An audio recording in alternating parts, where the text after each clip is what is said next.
Hi, this is Gio, co-host of the Away From The Rink podcast.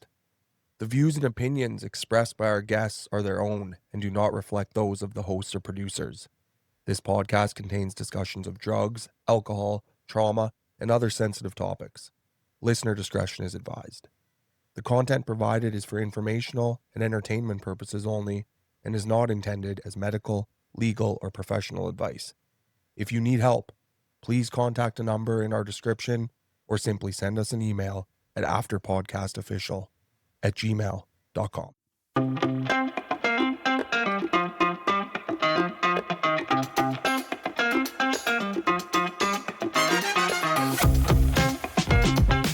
What's up, everybody? Welcome back. Episode 4, After Away From The Rink podcast.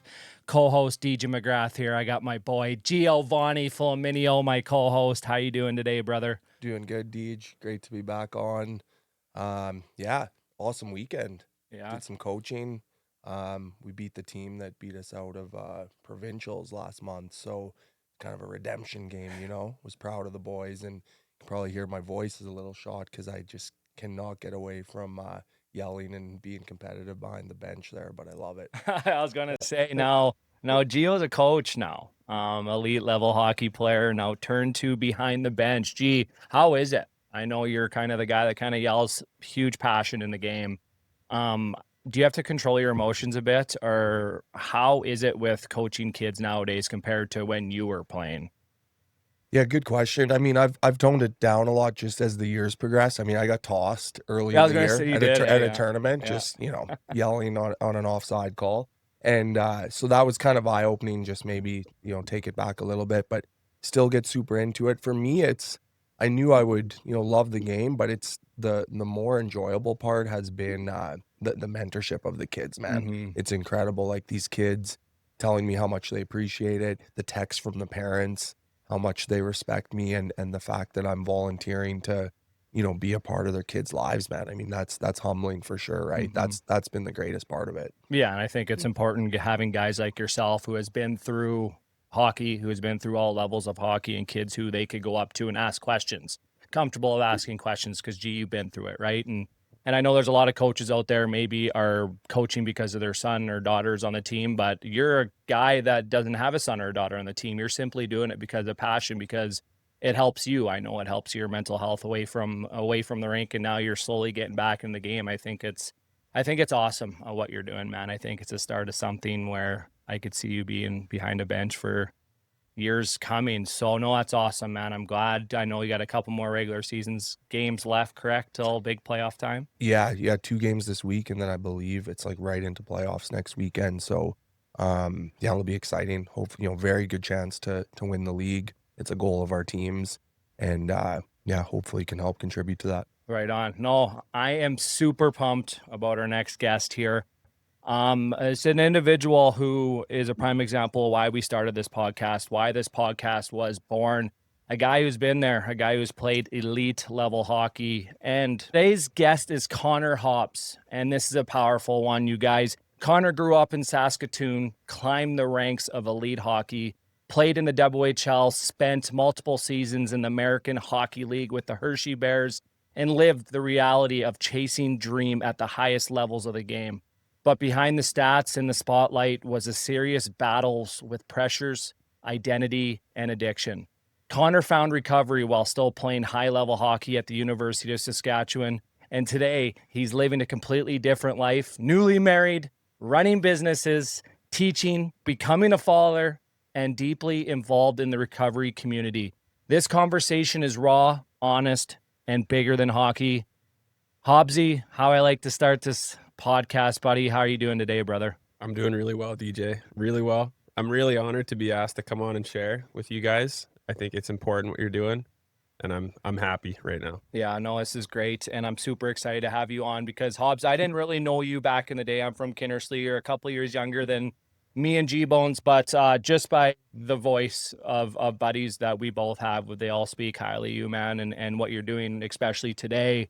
And now you got a newborn coming, you're newly married, and it goes to show, man, whatever you go through in life, stuff happens, people, anything comes at you at the right time. And now look at you, man. So me and G-Bone just want to say congratulations with everything. So Thanks, boys. Yeah, thanks for coming on, Connor. Big part of my recovery through some of my struggles, in the last couple years, and having to come back to recovery and, make those changes. You were a big influence in that early on, man. So yeah, it means a lot to us both that you took the time today. Absolutely. I'm Yeah. glad to be here. let's go back. Born and raised in Saskatoon, Saskatchewan. Now I know you're a hockey guy growing up, played some high levels, for a long time now. Were you always a hockey kid growing up, or did you play those multiple sports? How was your childhood? I played multiple sports. Mm-hmm. And truth be told, I actually really loved football, like more than hockey. And I don't know. I like to watch football a little more maybe than hockey even today. Yeah. But when I was a kid, I played like everything I could. Baseball, hockey, football, basketball, even a little bit of volleyball. Terrible at it, but I Yeah. played it. But my childhood was pretty great in a lot of ways. Growing up in Saskatoon, and lots of friends, lots of pucks on the garage door. I had a good childhood here for sure. Yeah, and did you now that you're growing up, did you think it was important? Maybe you could tell some of these parents, kids that are listening right now, playing multiple sports. Do you think it kind of made you into a better person / hockey player growing up? Yeah. I would say that it probably helped me in a lot of ways to play more than one sport. Like, if I were to put my finger on it, it would probably just be like a ability to transfer skills, Mhm. right? Because I mean, hockey's so dynamic. Like, there's so much to it, but there are certain parts of certain parts of other sports that you just can't do in hockey.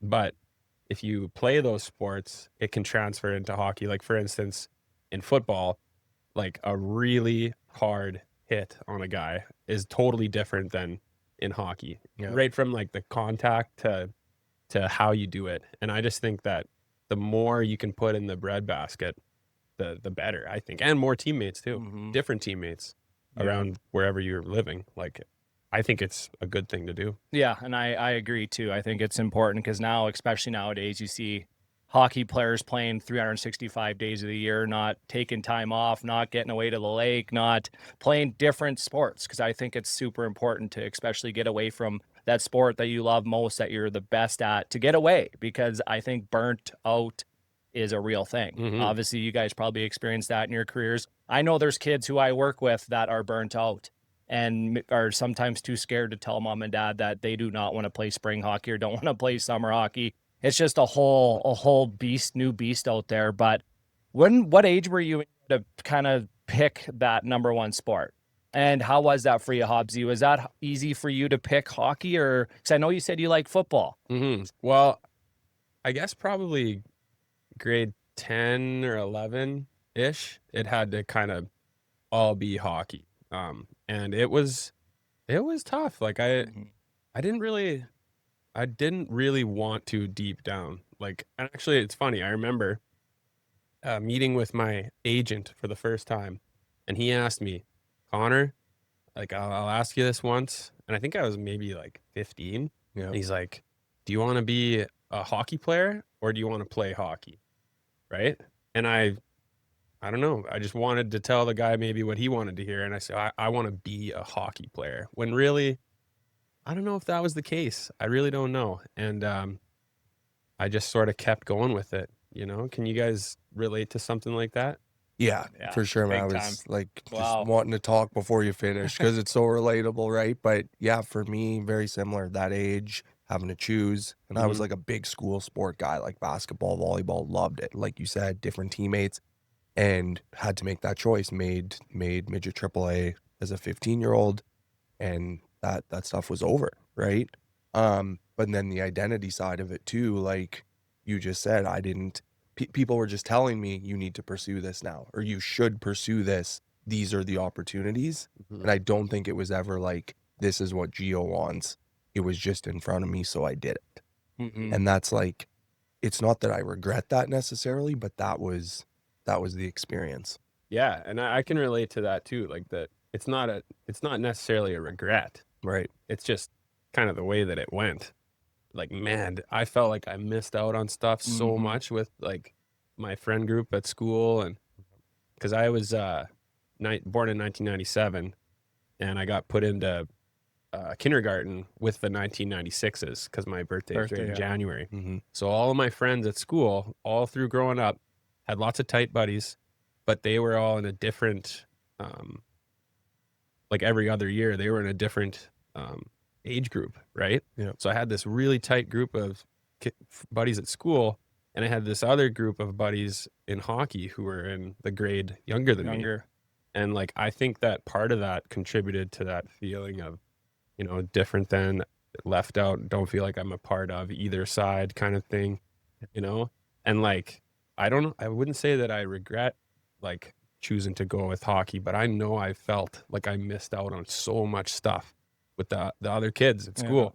Like they're going to Redberry camp, they're going to, you know, overnight stuff with school, while I'm going to a tournament somewhere that I really like actually don't really want to go to. Yeah, no, for sure. And it just was just a gross feeling inside, you know? Yeah, that's interesting. I mean, you're not hanging around with the same kids in the same age group all the time, going to school, having a different set of buddies, then going to hockey, and like you said, you're missing out on a lot of stuff. Now, did that affect you? I know kind of missing out, you kind of said the fear of missing out and all that, but that must have been hard for you, especially as a kid. You maybe not know at that time that was kind of affecting you, Hobbsy, but now looking back, man, that kind of been pretty tough, because how are you supposed to have your real, you know, solid friend group when you're hanging out with the older kids and that now we're your friends that were in school your age or hockey, were they kind of jealous of you at all for hanging around with the older kids, or how did that go for you? I don't know about that. Yeah. I'm sure they were probably like, geez, like what is he doing? Like, why isn't he coming to this thing with us? You know, Yeah.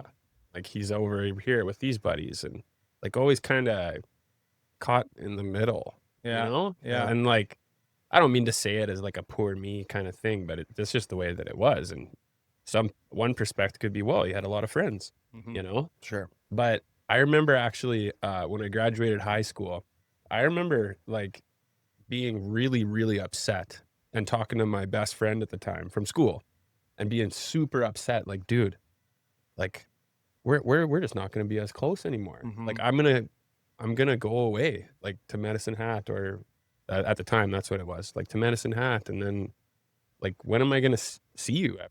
You know? And I just remember that it just really bothered me. You know? Like and it probably didn't help the, you know, using and stuff. Yeah. Yeah. Well, we'll have fun tonight, one last night, and really give her tonight. Yeah. You know? And it's just a start of like learning how to escape my feelings, you know? Yeah. Because everybody has feelings, Mm-hmm. you know? But some sick individuals like myself find a way that for a little bit works to mask those feelings or change them, you know? And it just starts the ball rolling the wrong way with that stuff. Yeah, for sure, man. And again, super relatable. So you brought up Medicine Hat. Is that what it looked like? You played midget AAA in Saskatoon here, got drafted to the Tigers. What was that like? I mean, were you still kind of wrestling this identity of like, you know, I've committed to being a hockey player, like this agent challenged you on? And was it kind of this I arrived moment? Because I look back, you were a good player, obviously. So did you have these aspirations at 15, 16 years old to make the NHL? Were you that type of kid, or was it more reserved? I'm just doing this because I love it? That's a good question. The one thing is I got drafted by the Raiders, by PA. Yeah. Didn't know that. And then I was involved in a trade like before I was old enough to play. Yeah. So I got traded to Medicine Hat. But I remember like still just not really, I always talk down to myself, still do today, right? Like pretty like struggle a little bit with confidence. And I never really, I just thought, you know, like, I don't think I have what it takes to make it, you know? I don't know. Like, I don't know if I am that, you know? And I went through a lot of stuff in Medicine Hat, and which led to going to Regina, but it was never really, I wasn't really that confident really, you know, when I was there. And I didn't really believe that I could get drafted, or I could, you know, go to the next level for whatever reason. Like I just kind of lacked that confidence. And it's almost like the too far extreme lack of humility the other way, right? Like it's one thing to be arrogant and cocky, and it's another thing to be like so hard on yourself that you're not actually being honest. Like, yeah, dude, you can shoot the puck harder than most guys. Like that's a good thing. That's something that is like valued. But I wouldn't allow. I'd be like, yeah, I'm okay, but I'm not that great, you know? Like it was like just talk really down about myself, especially then when I was younger in the Western League, for sure. Is that kind of when you first kind of started noticing the negative self-talk, I guess? And did you have anybody to talk to, or did you know what was going on, Hobbsy? That's pretty young. It's interesting to even think about these things, you know, but like I really didn't talk about that stuff, you know, and even if I was aware that something was going on, I just kind of kept it to myself, you know, and it probably showed up in a lot of ways to people that cared about me. You know, geez, what's wrong with him? You know, he's so down or whatever. And I didn't really, when I was 16, I did not talk about those kinds of things, you know, and just tried to power on. Yeah. And it probably wasn't the best strategy. No, you know? and it's really good that you guys are doing this. Yeah, sure. no, for sure. And I could relate with you, like even going out to Everett, like I was, how am I going to make this team, you know, and just like, I don't know, not necessarily like, how am I going to make this team? Like that was the biggest thing. I wasn't working out. I'm in Kinnersley for fuck's sakes, and there was no nutritionist, no personal trainers. I was just doing it, just pure talent, and people thinking about me that I'm going to make it. It's like the unwanted pressures that everyone thinking DJ's going to make this hockey team, or I don't want to let anybody down, but I don't know where to start. Like, I don't even know how to pick up a weight. Like, it was just one of those things. And so I asked you, were you talking? I wasn't talking either, Hobbsy. Like, I just kind of went with it. You know what I mean? And you kind of said some stuff about freezing those feelings and everything. And this is obviously a mental health podcast. When did you start like relying on alcohol when you were kind of going through this? Now, were you drinking when you were younger, like in Saskatoon when you were 15 playing midget AAA? Or was it kind of started getting when you were moving away from home? No, I was drinking earlier than moving away from home. And like right from the very first time that I took a substance into my body, like I knew that I could change the way I feel with that, you know, right away. And even actually, if I really think about it, even before using like drugs in any way, you know, like I knew from a little kid that I could change how I feel by eating. I could change how I feel by getting attention from adults or, you know, or other people or girls. You can be, in my experience, addicted to anything, you know. Too much of anything is probably not great. You know? Sure, dude. So I started pretty early, but I recognized that it took me a long time to really recognize that it was a problem. You know, I had to lose a lot of stuff to recognize that I had a problem, or admit that I had a problem, you know. So after your AAA, did you play 1 year in Saskatoon in midget AAA and then out to Medhat? It was I'll say 2 years of midget AAA. 2 years of midget AAA. So you go out to Medicine Hat. Now, how were you when you got out there first time moving away from home, away from mom and dad? That could get hard. I know it was hard on me moving away from home and obviously trying to fit in with those new teammates, trying to fit in with those older guys. I want to ask you about your first rookie party, Hobbsy. I like asking guests on about these rookie parties because that was the first time midget AAA for me, Saskatoon Contacts. That's where I got introduced to alcohol, and that's kind of where everything took off for myself. Yes. I guess you could say, fitting in. How was it for you? Did you kind of escalate when you moved away from home? Were you any types of homesick, or how was your mental health during that time? When I moved away from home, it was tough on me, you know, and not just my family, but my friends, you know, and stuff like that. And that fear of missing out. Like Snapchat was just invented, you know, and I remember being just sick to my stomach, seeing what, you know, my buddies in Saskatoon are doing and how much fun they're having. And, you know, I'm sitting in this room, not breaking curfew, I'm sitting here and I wish I was there, you know, just an inability to accept reality, really, you know? And well, it's funny. My progression of rookie parties,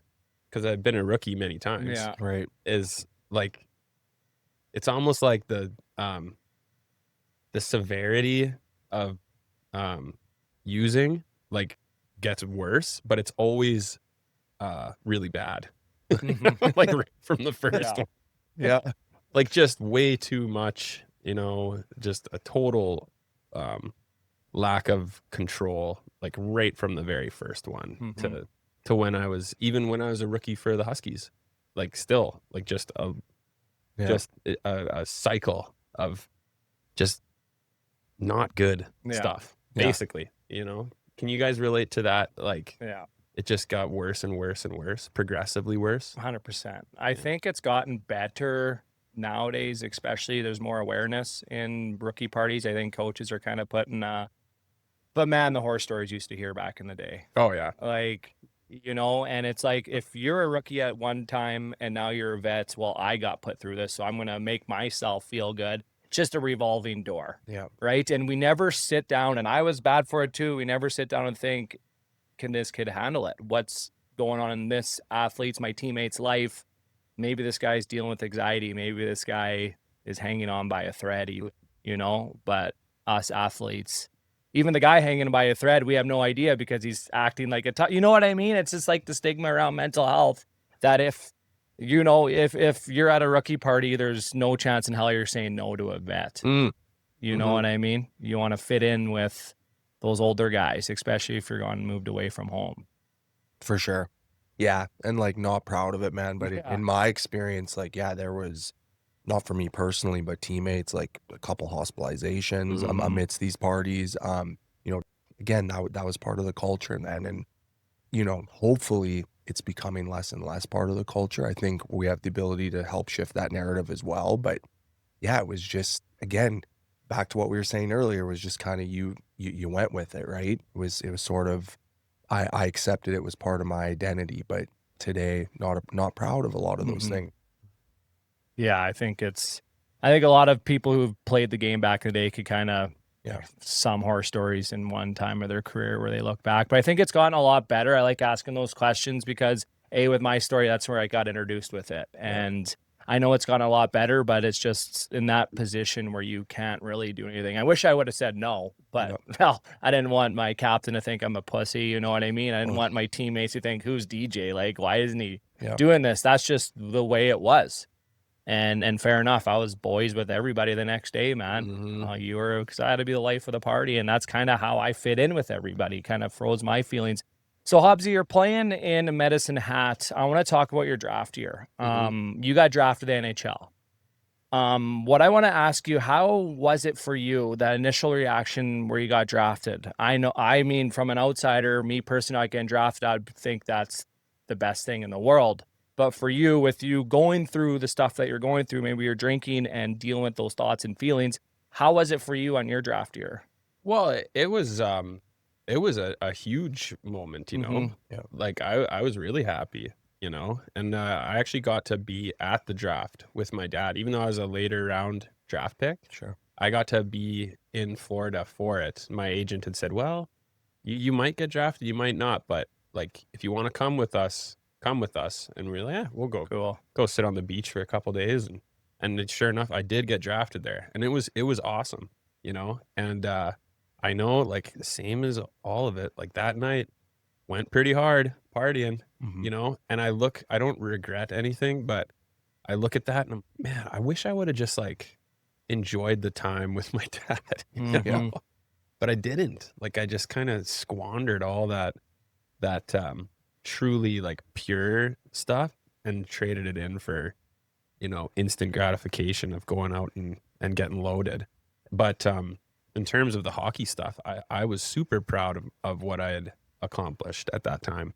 Right. You know, but then, man, then the pressure was on after that, For sure. you know, and like, that was tough. My next season after that, but I did have a great season. My next year after being drafted, but it was tough, you know, because now it's like you've got people coming up to you in this town like Saskatoon or city like Saskatoon and like, hey, like, aren't you that guy that just got drafted? I just saw your picture. And you're like, yeah, maybe leave me alone. Yeah. I don't know. I didn't really feel super comfortable with that kind of stuff yet. At the time, I had a big social media presence and stuff, and I wanted to, have myself out there and build my brand and whatever. And it was a lot of emotions, really, good and bad. For sure. Yeah, it's interesting to hear you say that because I obviously didn't know that, Connor, right? It doesn't, you're just more reserved into yourself in a lot of ways now. And I respect that about you, but I get it. That's kind of part of that culture. So you talked about that season after the draft. Was that your final WHL season with Regina then? Where you had the 30 goals and 80 points? Yes. Well, 31 goals. No, there we go. Team record. Yeah, I'm not letting that one go. Well, But that's yes, it unbelievable. is the next season was that year. Yeah, super impressive numbers, man, especially for a defenseman. I mean, confidence must have been extremely high. You mentioned progression earlier. Was the partying and substance abuse side, was that also progressing along with the confidence in your game? 100%. Yes, it was. Absolutely. I started to go out more, and I started to see that in a little way that as long as I performed on the ice, I could not necessarily do whatever I wanted away, but I saw that there was a bit of a trade-off. Like I could in some ways get away with some stuff if I played really well, and I kind of took advantage of that in a lot of ways. But there's no there and it might not be a popular opinion, but I see today that there's no one or thing to blame except for myself for lots of all of my problems, really, and today my perspective is a lot different. But at the time, I was so caught up in self-pity and like pride. Like I felt like I earned it to go out and get loaded. Yeah. You know what I mean? Like I felt like I deserve this to Mhm. go and do whatever I want, and I don't think anybody wants to live in that. That's a slippery slope. Yeah. Especially for someone who has no control over Yeah. their use. Now, was it progressively getting worse as you got older, Connor?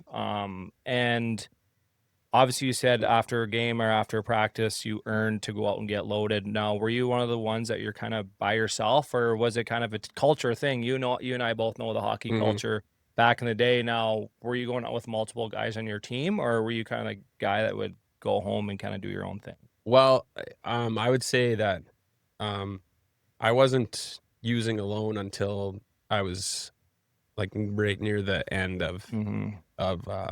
end of the road of that life and addiction. But I could always find someone to use with, whether it was a teammate or just some guy who's sitting next to me at the bar. Mhm. Sadly, there's lots of people who are in the same sort of boat as you, Mhm. and I gravitated towards that. And I didn't understand that, at least in terms of my teammates, like I have at the time I didn't understand, but today I know that I had a disease, and I have a disease that says like, you need to keep going till you can't move anymore. Yeah. And lots of people don't have that. Mhm. And I couldn't understand, like, why can this guy go and shut it down at, last call? I could never do that, Mhm. ever. Even when I was in high school, I could never shut it down.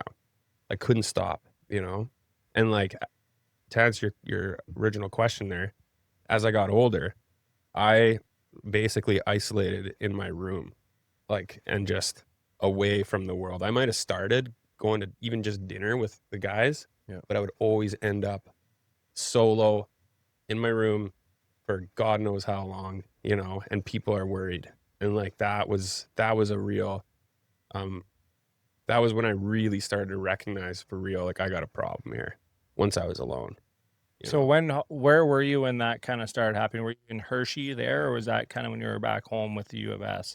That was when I was in Hershey. Hershey. Yes. And you lasted what, 3 years down there? Well, technically 2.5. 2.5. Yeah. In my third season, I tore my rotator cuff, and it ended my season. Actually on my birthday in January. Wow. Yeah, my birthday gift.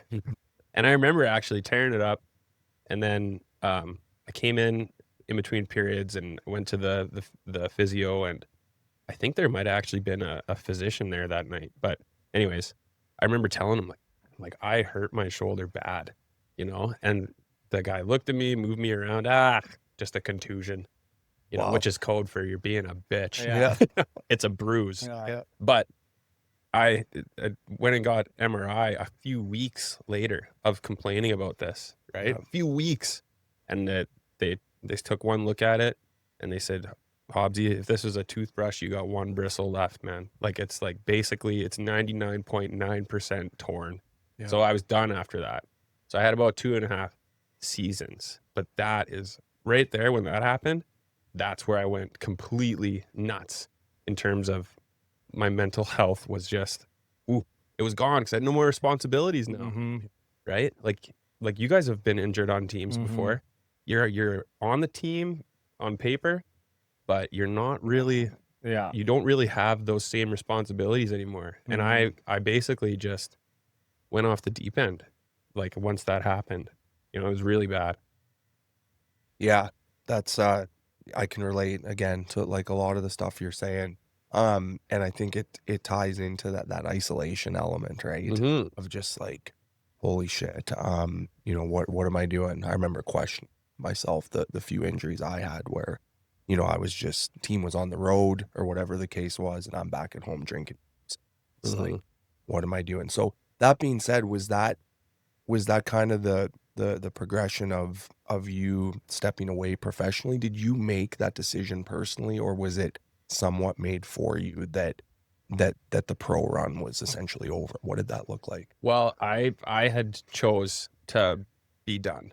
Like I basically I quit. Like I didn't want to go through the hard work of rehabbing my shoulder, get another contract, because that would have been like the next season would have been that they don't call it a bridge contract, but like they need to qualify an offer to you and stuff like that.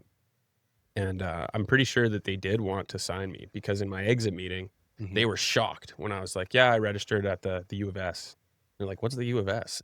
No. And sorry, this is with Hershey or part of the Capitals organization still. So they had Yeah. they had a staff member from Hershey and a Right. Capitals staff member Yeah. in our exit meetings, and they were online because of the COVID stuff. Right. And I was like in a sling and stuff, and back here in Saskatoon, and Yeah. just like I didn't want to go through the hard stuff, but at the same time, like I did want to come home and stay home. Yeah. Like I was sick of being so far away from my family all the time, and I just decided, well, me and a buddy actually decided we're going to register for the U of S and go to classes. Who knows, if the hockey team wants us, that's great, but we're going to school here. And in the long run, it was a really good choice, but sure. it did not cure me by any means in terms of my substance abuse. It didn't. That geographical change didn't change me. I still got worse. Yeah, I appreciate you sharing that, man. And obviously this is a mental health podcast and you keep saying substance abuse. Now, when did that kind of start for you? Substance abuse? Oh man. And what like 13, what? Yeah, 13 years old. Yeah, for sure. The first time I ever used, like the first time I drank, I got sick. Like I had no control ever, but like it progressed in the amount of things that I was taking and what I was taking and where I was going, and just basically it did get worse and worse. And I know today, even clean, it's still getting worse. Even though I'm not using today, it's still progressing worse. Yeah. So because you hear people talk about it, if they relapse, they go worse than they were when they last used. They go somehow like right away, because that disease is progressing in a bad way.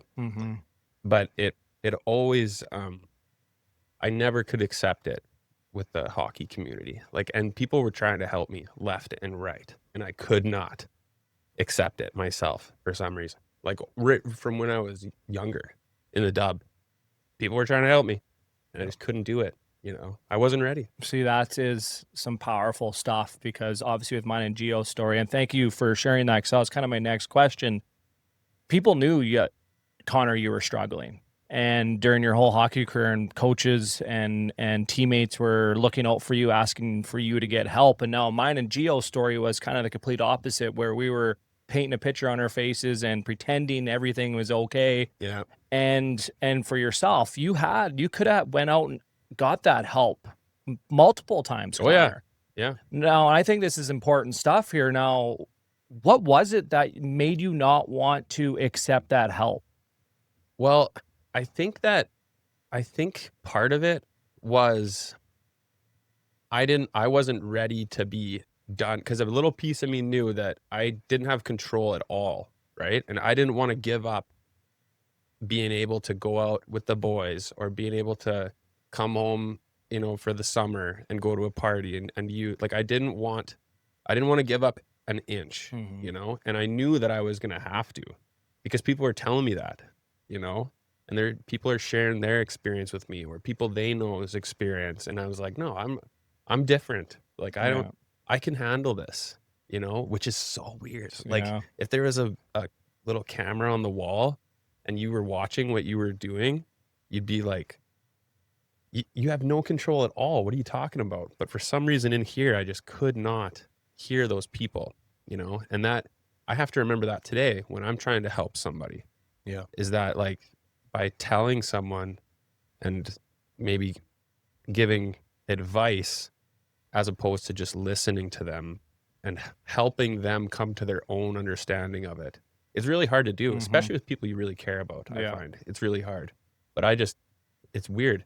And like, I don't know, there's no easier way, but man, I feel for you guys that you were so alone and putting that face on. Like, that is just as much a hell as anything else, Yeah, and even beyond that, it was like, because there was small concern from certain coaches and like team doctors and stuff, just the stuff I was going through, but just the manipulation factor. And I've shared this with Deej before. I was able to just like, just naturally talk my way out of that stuff, right? Whether that was ego or just, the defense was on. I don't want people to know this. It's my thing. I love competing at hockey, but I also love getting fucked up. And like, not even knowing that it was to like mask the pain or the identity stuff at the time, right? But it clearly was. I know that today. I want to ask you, brother, what was the breaking point? So you're home now, U of S. Was it your first year with the Huskies that did something happen, or was it the off season where you had to make this decision that some changes needed to be made, man? Well, it's funny, like, there was a new rock bottom a few times. Can always dig the hole deeper. But I would say that the most jarring experience that I had, I was actually I was on a trip with my buddies at the U of S. Like, I was going to the U of S, and it was the New Year's Eve, like, it was the New Year's break, like, in between semesters. And I went on a trip to Panorama with my buddies. And at the time, like, I think I was 238. Like, I was big boy. Big boy, yeah. Like, my playing weight was 195. Wow. Yeah. So I packed them on a little bit there. It's not muscle. But anyways, that's beside the point. Yeah. I went on a trip with my buddies, and I'm in a really dark place, like, for months, like the whole summer of that year, and in the winter, like, really, really dark. And I went on a trip, and they told me, like, or one of them told, like, dude, don't bring any of that stuff that you usually bring. Yeah. And for whatever reason, I didn't, because usually would have just brought it, hit it, not told that kind of stuff. but I didn't. And we're going up the one morning. We're skiing. Well, I'm skiing, and it's really dark and cloudy, and I'm feeling just so horrible. And I'm thinking about some of this stuff because I'm at that point in the day or week or whatever. I'm actually like I'm sober at that point, and which is pretty rare. And I'm thinking about, oh my God, like I blew my hockey career. You Yeah. know, I came home to school and I can't even do that right. Like I'm struggling with my classes and oh my God, the world and society and all this COVID stuff. I'm in this weird Yeah. stuff and like I was like seriously depressed. And it was cloudy and we're skiing and I've just paid all this money to go skiing. So I got all this stuff in my head. Get on the ski lift, go up the first one at Panorama, ski down, go up the next lift at Panorama and start to come through the clouds. And I'm still feeling brutal. Come through the clouds and I see like just endless mountain range and the sun is shining on my face. Beautiful. Like the most beautiful thing I'd ever seen. And I don't know what it is, but I got this feeling of, man, it's okay. Like it's going to be okay, you know? And all of that fear and shame and guilt, like it literally rushed out of me and I felt okay. And like for the first time in like maybe ever, like I just felt okay. And then I'm getting all worked up. It's awesome, man. But anyways, the point is that weekend, I made a choice that I was going to stop using. I was going to lose all this weight because I was pretty chubby. I was getting bigger and realizing it. Yeah. I'm going to lose all this weight. I'm going to stop. I had a list on my phone, but there was a couple of things that I had left off, but that's a different story. But I'm going to stop all these things. And I really did for a while, a couple months. And I lost all that weight in 2 months. Like I was going crazy, man. Yeah. And I was living with my parents at the time. And actually my mom was really worried about me because I was waking up at like 3:30 in the morning, running, going nuts, reading, and just going like total 180. And basically I moved out of the home. I'm cured. I've got this kicked. I've figured it out. And within about a month of living on my own, right back again. Like I had relapsed and used again. Mhm. But that was the first time that I had some hope, right? Was that trip. I Yeah. feel like I still kind of chase that feeling of okay. You know, such an Wow. addict, you've chased the feeling of okay. You know? Yeah, for sure, man. That's yeah. And you hadn't shared that with me before. I mean, that's a powerful moment, dude. I'm sure you like tap into that moment regularly, right? When you're struggling today, even. I know I would. So yeah, I mean, moving beyond that, so did your next season start then, and then like how long did you relapse for before you essentially got sober for? Well, I was maybe like a couple of months, right? Yeah. Still living away from home. And I had used again and my parents are worried about me and stuff, and it's in the summer. Like it's the hockey season is still quite a ways away, Right. the next one.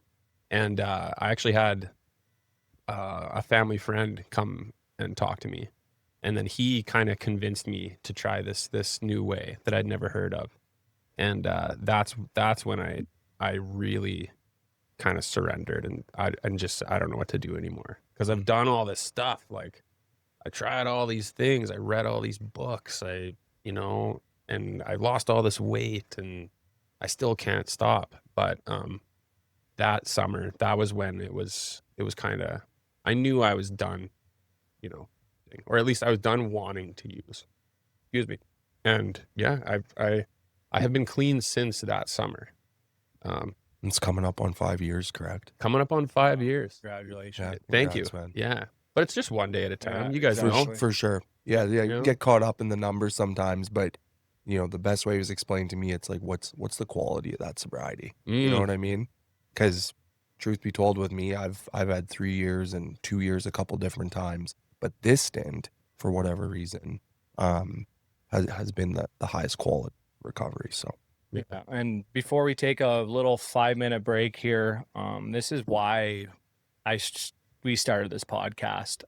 Just to go back to what you said when you were going up that mountain and all that remorse, your career coming back because you didn't have that fix. You didn't have something to freeze your thoughts and feelings. Hobbsy, that was me when I was do or die on June 6th of 2022.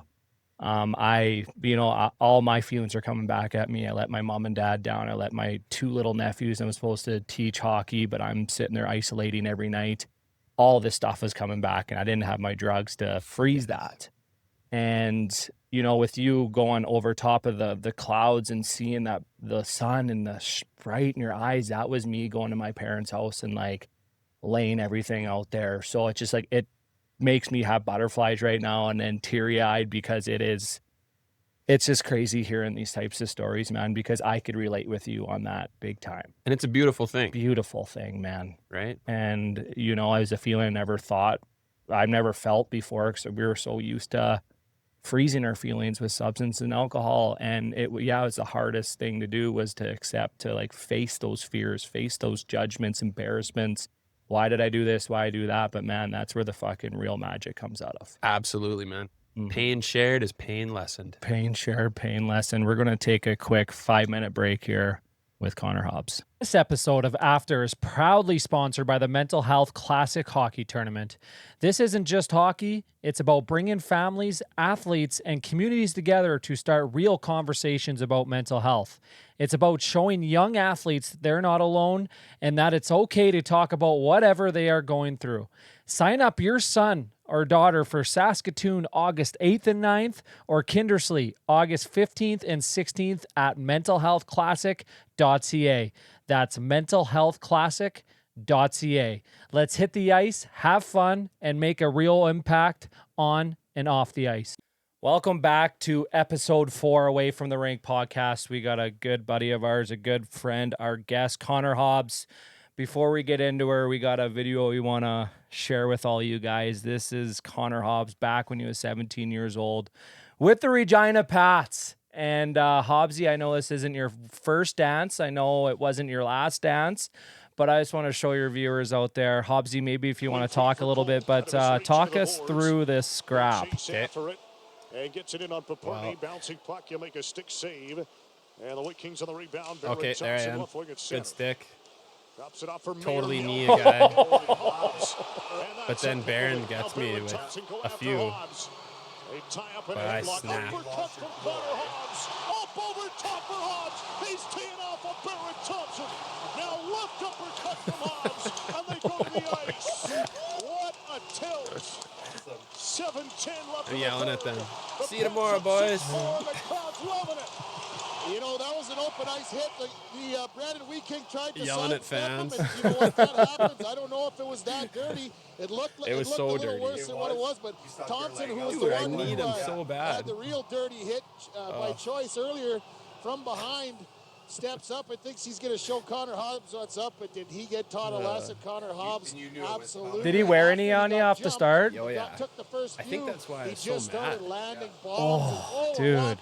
Punch after punch after punch, and Thompson's That guy has lucky lunch. Like, he's huge, though. Like, Yeah. he buckles Connor my Hobbs, legs at the end the with a punch. outright decision. That's not even any contest. But I'm He gets screaming up at them, and like, because we fans play them going. in Brandon the next night.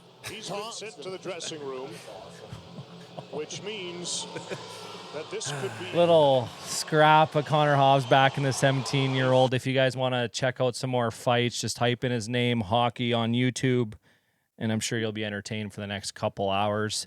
But Hobbsy, we had a great conversation with you so far, kind of talked about your childhood, getting to play midget AAA in your hometown, and in the WHL with Regina Pats, and now with the American Hockey League, and you got drafted by the Washington Capitals, played 3 years with Hershey Bears, and now you decided to come back home. You mentioned you and your friend kind of made that decision on getting with the U of S of Huskies. Talk to me about how you came out clean and sober to your teammates, because I remember, correct me if I'm wrong, you're the captain your second year. Did you come out saying what was going on with your teammates while you were being a captain for the U of S Huskies? No, and I wasn't the captain until my 3rd year. Okay. So my second season of playing games, but my 3rd year with the Huskies. Because the Okay. first year was the COVID stuff, Mm-hmm. and we didn't play any games. But I don't think I even really told them. A few of them, they knew what I was going through in that summer before the season, but I didn't really tell them until we started having team like parties. Excuse me. And I'm like still going to be a part of this team, but like it's probably kind of weird. Like what is he doing? Like Yeah. he's not being his normal wild self, you know? And I did tell them around that time, like I'm done. Like I'm not drinking anymore, you know? And they were all extremely supportive, all of them, especially my roommate at the time. He was lights out. Like he even was like, "Okay, I don't even need to have booze in our house anymore," you know? And that was pretty big to have that support. No, did you have any feelings of like what are teammates going to think about me? People probably knew that. Yeah, people knew that you were going through what you're going through. I'm just thinking that because with me and G, like I was petrified of what my teammates or what anybody was going to think of me after I came clean Yeah. with my drugs and alcohol. Now it's kind of you differently because people wanted you or knew that you were going through something. Now, when you did talk to those few teammates, big release, was that another big relief for you that now it's out there? Now you don't need to act like you want to go to this party and drink and what's everyone thinking about me and stuff? Did that help you out? Yes, Yeah. it was a huge relief, you know, because it wasn't like I didn't really feel like I needed to hide anything, you know? Mhm. Like it was just a good dose of honesty, you know? And around that time I did a few different interviews, one with I think Star Phoenix maybe, and they wanted to talk about like he's back from pro hockey, he's gonna play for the Huskies, and he's cleaned up. Like they had known about it and wanted to talk about it. Yeah. And so when after that, then it was like, okay, like this is kind of like out there, you know, because I had deleted all my social media before this, and like just kind of went dark online, right? Yeah. So it was probably kind of good to like say, yeah, you know, things have kind of changed in my life, and at least today they've changed, and you know, it was more. I just was more open about what I was going through with everybody, really. Yeah. You know. And now that's huge that you said that because I know there's a lot of people out there that are scared of coming out and asking for help, scared what other people are going to think. And when you did that support, hey, you had endless amounts of support. Did you knew you were going to get that? Not necessarily. Mhm. Like I wasn't really sure. I Yeah. didn't really know, you know, and I still don't really know. Mhm. But at the end of the day, like I kind of knew like it doesn't really matter anymore like what other people think. It's either I do this and I'm gonna die, be in jail, or in some kind of institution. So it's either this way or one of those 3 options, you know? And so it sort of took away any of my justifications for being dishonest about stuff. And I just, here, this is what's happening with me, you know? And that was like a really good starting place to be like, you know, just being honest. Yeah, it might be uncomfortable, but that's where a lot of recovery was possible right away, was just being honest with people, you know? Love that. For sure. It's a big principle for sure. I just thought of something that I didn't necessarily relate to until recently, but DJ shared it with me, that accountability piece you just touched on when it kind of did get out into the open, and not that people would have shunned you had you drank again, right? Because people relapse all the time, but DJ always shares how this accountability has mentoring young athletes, you know, having a presence online, genuinely helping people, you know, to relapse could cause a lot of problems with that, right? You hold yourself to that standard, and I've recently recognized that with coaching and being on that other side of it, right? It's an accountability piece that I think is important. Would you agree with that? Oh, for sure. Yeah. Because it's becoming less about you and more about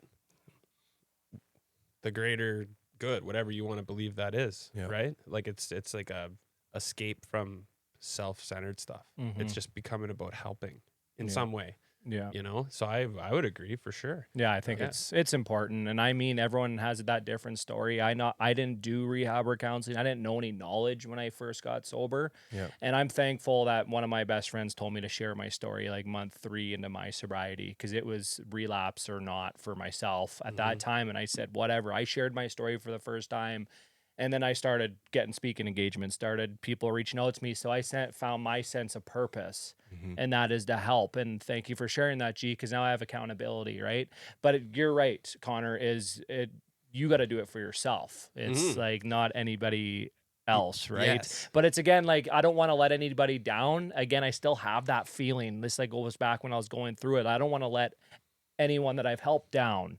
And it's not necessarily a bad thing, but again, of the day, you got to do it for yourself. It's like a balance, right? Mhm. Because you got to choose to do this for yourself, but the way to keep that is to help other people. Mhm. So it's like it's almost like we're just learning always how to balance that out. Yeah, you know, exactly. Because I'm sure, like, imagine if DJ, if you got asked to do, I don't know what would be a really large amount of speaking engagements in one day, like too many in one day. Probably, yeah, 4 or 5. Okay, so somebody you had 4, 5, 6 engagements in one day, and it's like, you know, that's going to be too much for you, Mhm.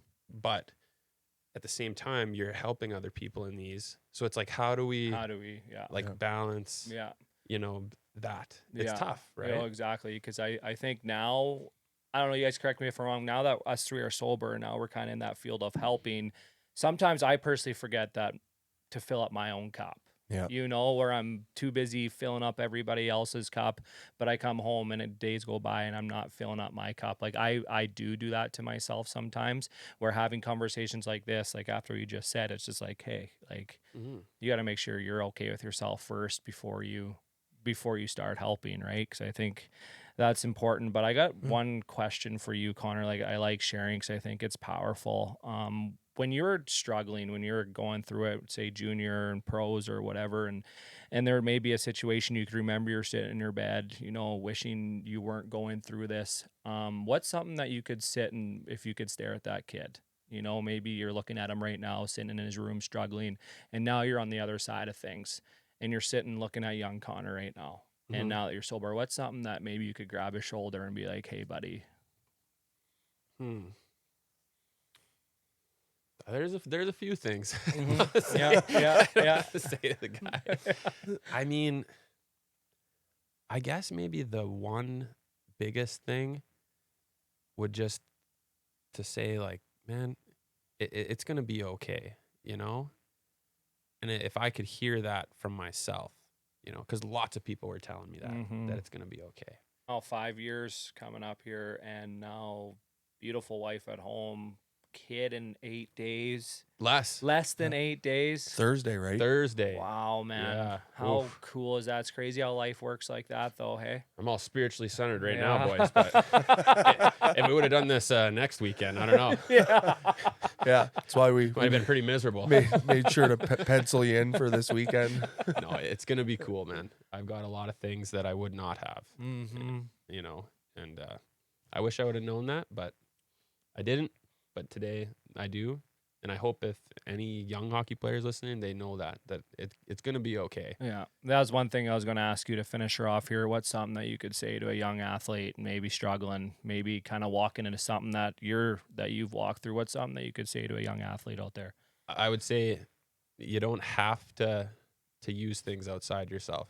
You don't have to, you know. You might want to, but you don't have to, you know. And that it is gonna be okay, you know. And that's such an awesome name for a podcast. Like, hockey is not everything. No. Because I know, and maybe you guys can relate to it. Like, that was my whole identity, my whole life, you know. And lots of people's it is, and it's a good thing. But for me, I just would say, like, hockey is not everything. There's a lot of big things in life, and that's not one of them, I don't think. Yeah, that's important. Kids need to hear that stuff, man. Well, Connor, man, thanks so much for coming on and being the fourth guest here. Me and G, we are super proud of you, man. We look up to you. We were glad. I know G's pretty good buddies with you, and I got to know you, and obviously in the recovery world, and I'm super thankful that I got to know you, Connor. G, do you have anything you want to say to finish her off? No, man. I mean, thank you so much for coming on. And yeah, just really proud of you, dude. Ultimately, and life you've created for yourself. Good luck with this new chapter, man. To you and Brittany, and parenthood. It's a beautiful thing, and the fact that you guys get to do it clean and sober is even more beautiful. So I'm excited for you guys, and yeah, just look forward to our friendship moving forward, man. Thanks, guys. Appreciate you both. Awesome. And that is it for episode 4 after Away From The Rink podcast. And we're telling you, if there's absolutely anything going on in your guys' life, and I mean anything, speak up, because it's okay to not be okay. And we are never alone out there. That's why we bring on guys with lived experience to share stories, to lighten that it's okay to not be okay. And whatever you're going through, there is light at the end of the tunnel. So G, Connor, thanks, fellas. And that is another episode of Away From The Rink.